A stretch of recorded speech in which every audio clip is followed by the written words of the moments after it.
The Evergreen School District has reduced its budget by $16 million over the past 3 years, and yet the district still faces a budget shortfall, and some tough decisions have to be made. We're here with Chief Financial Officer Mike Merlino to talk about where we go from here. So Mike, first of all, how much are we talking about?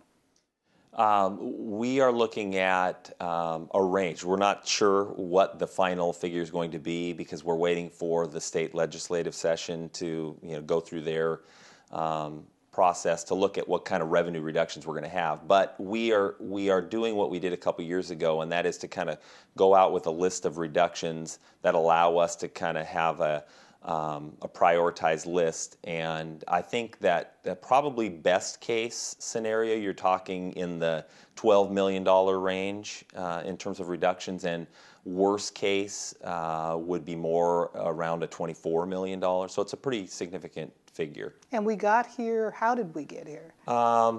We've just kind of got here as a result of what's happened with the economy in the country and specifically in our district. The state is facing a $4.6 billion shortfall in the next 2-year budget cycle. That trickles down to us in reduced revenue. We've received some federal stimulus money that's ending, and the federal government isn't in any mood at this point to continue to support us that way.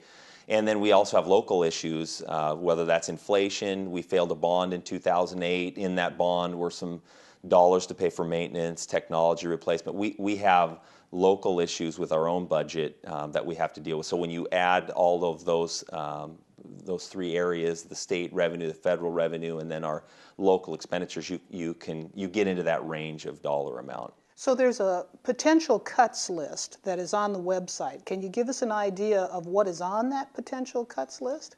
There are a number of different things. I mean, the board has, as we did 2 years ago, the board and the superintendent have come out with their 4 main priorities to try to protect, and that is the classroom, instruction that's going on in the classroom, improving the education in the classroom through professional development, maintenance of our buildings, and then safety and security of the staff and the students in the buildings. So they've looked at trying to protect those as much as they can. The problem is, as you mentioned earlier, you've had $16 million, or we've had $16 million worth of reductions the last 3 years. It's difficult to continue to protect those 4 priorities. So the list is starting to get into some of those areas. There are, again, some further administrative cuts at the district office beyond the 40% that's been reduced in the last 5 years down here. There are more operational reductions, but there are some things that get into the classroom either through increased class sizes with fewer instructional positions, teacher librarian positions, counseling positions, more clerical support in the buildings.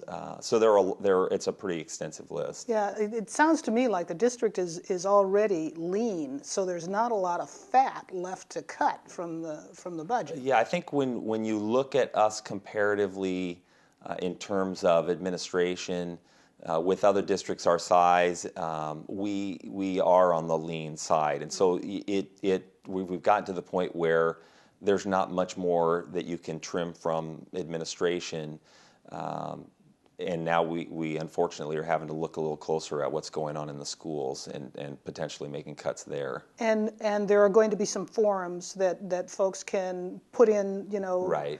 their suggestions, their comments before all of these decisions are made. We actually have a budget committee, an ad hoc budget committee like we did 2 years ago with a few staff members, mostly parents. And that committee is looking at the list and prioritizing, bringing forward any other ideas that they have that we need and should be considering. We will go out in March with that list of recommendations, the list, prioritization of that list to the community. I think we have 4 forums in each of our high schools in March, starting the 1st of March and ending the end of March. And we have a budget webcast March 16th, like we've done a few times. Where we will be live, I think both on TV and online, that we'll be answering questions. And we will be listening to ideas and 2 years ago, the list changed. There were a lot of things that changed based upon the input from the community and from the budget committee. Once we've gone out, we'll come back, we'll look at the list again, and most likely we'll have more information from the state at that point also. Hopefully the cuts won't be on the high end, they'll be on the lower end, and we would go back out to the community, most likely in, I think last year, 2 years ago, it was in May or late April, that we went back out with, hey, after we've heard, this is what we're thinking now at this point. Well, Mike, thanks for filling us in on where we are right now, and we'll be back together again on the 16th for that webcast. Yes, we will. Okay. Thanks. Thank you.